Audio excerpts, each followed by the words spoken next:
ஆண்டவராகிய இயேசு கிறிஸ்துவின் இனிய நாமத்துல இந்த காலவெளியிலும் இந்த வீடியோ மூலமாய் உங்களோடு கூட தொடர்பு கொள்ள தேவன் கொடுத்த வாய்ப்புக்காய் உள்ளச்சி நாளத்திலிருந்து நான் நன்றி செலுத்துகிறேன்.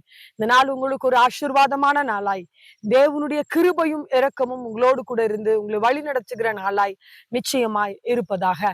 இந்த நாளில நம்ம தியானிக்க இருக்கிற வசனத்தை நாம் பார்க்கும்போது மத்தேயு 28வது அதிகாரம் 20வது வசனத்தின் பின்பகுதி இப்படியாய் சொல்லப்படுகிறது. ஆண்டவர் நம்மோடு கூட சொல்லுகிறார், இதோ உலகத்தின் முடிவு பரியந்தமும் சகல நாட்களிலும் நான் உங்களோடு கூட இருக்கிறேன் என்று சொல்லுகிறார். ஆமான்.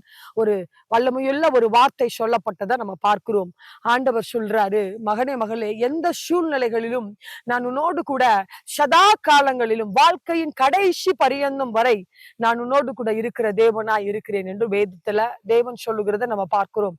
அது மாத்திரமல்ல, நான் உன்னை விட்டு விலகுவதும் இல்லை, உன்னை கைவிடுவதும் இல்லை என்று ஆண்டவர் சொல்லி இருக்கிறார். பின்ன ஏன் இப்படிப்பட்ட சூழ்நிலைகளை பார்த்து அவிசுவாசமான காரியங்களை நாம் பேசுகிறவர்களாய் இருக்க வேண்டும்?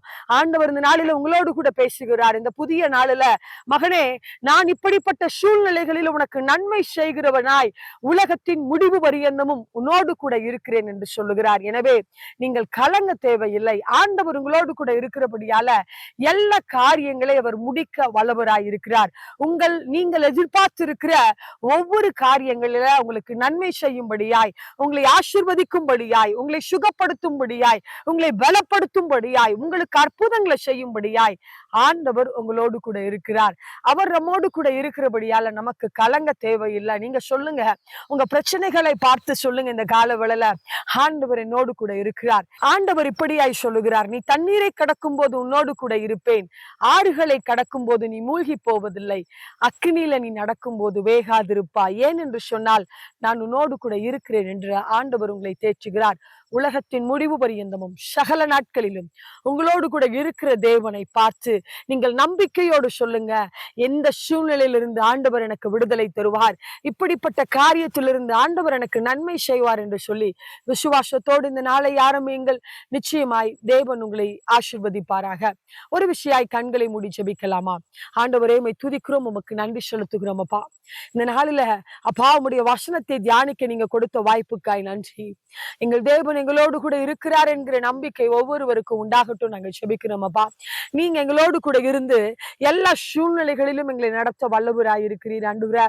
சில அற்புதங்கள் நடக்காத காரியங்களினால ஆண்டவரே அநேகர் சோர்ந்து போய் இருக்கிறார்கள் ஆண்டவரே. ஆண்டவரிடத்துல நன்மைகளை எதிர்பார்த்து கலங்கி இருக்கிறார்கள். அவர்களை பார்த்து சொல்லுங்க, பயப்படாதே மகனே மகளே, நான் உன்னோடு கூட இருக்கிறேன், இந்த சூழ்நிலைகளில் இருந்து உனக்கு அற்புதம் செய்வேன் என்று நீங்க இந்த கால வேளையில சொல்லுகிறபடியால் உம்மை துதிக்கிறோம். அப்படியாய் செய்து ஒவ்வொருவரையும் ஆசீர்வதிங்க. அவர்களுக்கான நன்மை, அவர்களுக்கான ஆசீர்வாதம், அவர்களுக்கான உயர்வு, அவர்களுக்கான ஜெயம் கடந்து வரட்டும் நாங்க ஜெபிக்கிறோம். இயேசுவின் நாமத்துல ஆண்டவர் எங்களோடு கூட பேசினபடியால் உம்மை துதிக்கிறோம், உமக்கு நன்றி செலுத்துகிறோம் ஆண்டவரே. இயேசுவின் நாமத்தில் நாங்கள் ஜெபிக்கிறோம் எங்கள் நல்ல பிதாவே. ஆமென். ஹல்லேலூயா. நிச்சயமாகவே ஆண்டவர் உங்களை ஆசீர்வதிப்பாராக. ஆமென்.